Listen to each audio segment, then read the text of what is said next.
Hello， 大家好，又係我好房哥 Tony 啊！今日帶大家嚟睇一個氹仔筍盤。咩筍盤呢？就係一個氹仔市區嘅987尺建築面積2房1廁嘅單位，望住成個小潭山，仲望到個煙花景。寬大鏡頭俾大家睇下先，係咪啊？呢個景觀絕對係永久景，好開揚。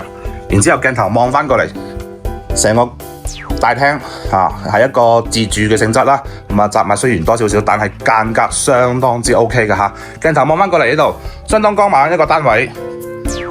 咁然之後，我哋首先睇下第一個休息區先。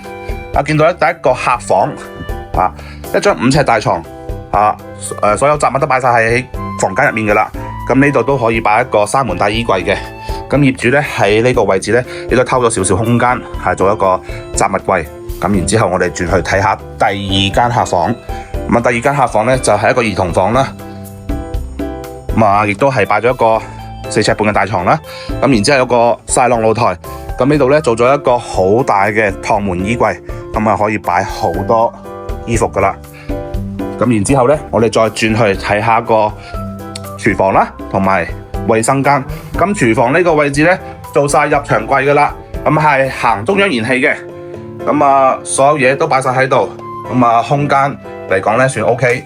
咁然之後我哋轉去睇下客廁。客廁咧空間係相當唔錯吓。空間嚟講係可以2-3個人入嚟咧都覺得 OK 嘅。咁呢個單位而家目前咩價位呢？咩價位？400宗吓，相當之抵買吓。有興趣睇樓嘅可以隨時聯絡我，好房哥 Tony，拜拜。